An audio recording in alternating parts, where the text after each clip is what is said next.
influence that nuclear weapons have had on our world today, it is possible to picture our world in the days after nuclear disarmament has been fulfilled.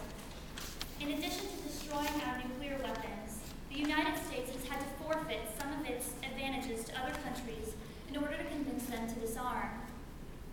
Plans for ballistic missile defenses in Europe and possible space weaponization have had to be abandoned. And we have no knowledge of other nations' military capabilities due to a lack of transparency. Our biggest bargaining chips and the threat of mutual assured destruction are gone. And the United States is in less of a position to influence international negotiations. It's not a pretty picture, but it is the world that we would be dealing with should global nuclear disarmament be fulfilled. Disarmament, rather than solving a problem, simply creates new ones. Nuclear disarmament comes at a cost, and that cost is our national security.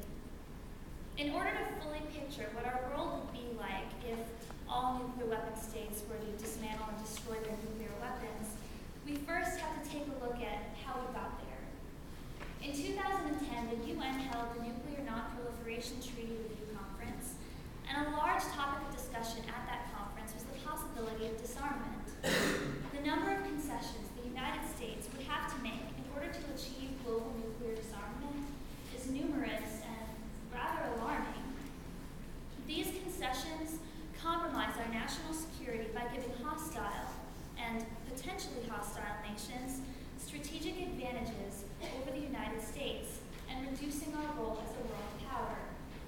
China, Russia, Venezuela, and North Korea, among others, have all stated that in order for the United States to secure their cooperation with regards to disarmament, some serious sacrifices will need to be made by us.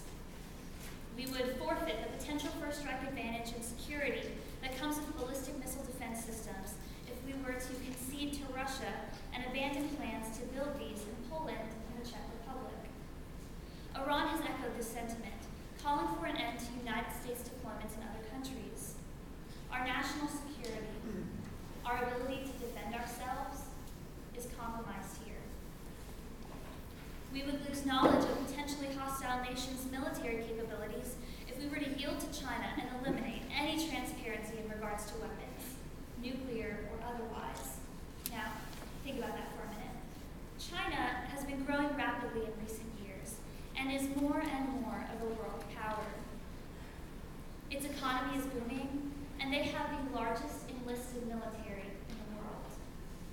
In fact, it's been projected that China's economy will surpass the United States by 2026, and that China will surpass us in science and military technology between 2020 and 2030. The more that China continues to grow, the closer that China and the United States get to becoming competing world powers. The more concessions we make, the more we tip the scales in China's favor. These are not hypothetical scenarios. These are the actual demands that these countries have made with regards to disarmament. The United States has already had to allow China to strengthen its already massive economic ties to Iran in order to secure China's support of the 2010 sanctions on Iran's nuclear program. The watered-down sanctions also made it so that third country business partners with the Islamic Republic would not be punished or subject to sanctions themselves. Rather than chastening them, the sanctions actually strengthened the relationship between China and Iran. In addition to this, by disposing of our nuclear weapons, we would also be disposing of one of our biggest stabilizing agents.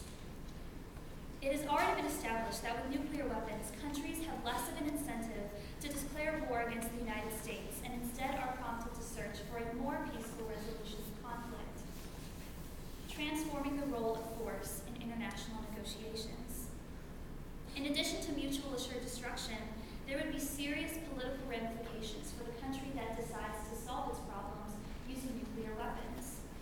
They risk losing allies, trading partners, as well as a position in the global economy that we have today. As a result, nations have to take a more long-term view of their actions and focus on their relationships with other countries. With nuclear weapons, the United States' relationship with other countries is more stable.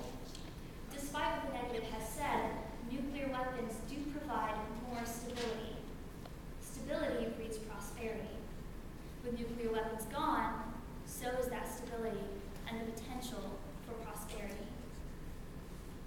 Conventional weapons do not ensure international stability in the same way that nuclear weapons do. Though they are certainly destructive, the threat of mutual assured destruction is not there, and as such, they are ineffective deterrents and do not facilitate a more peaceful resolution of conflict, because the nature of mutual assured destruction is that it only works with nuclear weapons. When the United States is not at peace with other nations, our national security and the security of American citizens is compromised. We must also consider that if disarmament were to be fulfilled, though nuclear weapons would be gone, the technology and the knowledge would still be readily available for any country or rogue state to rearm if they so choose. Do we want to take a chance on whether or not we might notice a nation rearming and whether or not we might be able to rearm quickly enough or more quickly than they will? Or would we rather just have our nuclear weapons already there? A world without nuclear weapons, after nuclear weapons have already existed, makes international relations unstable and unpredictable. Despite what the negative would have you believe, complete nuclear disarmament will not deter people from proliferating.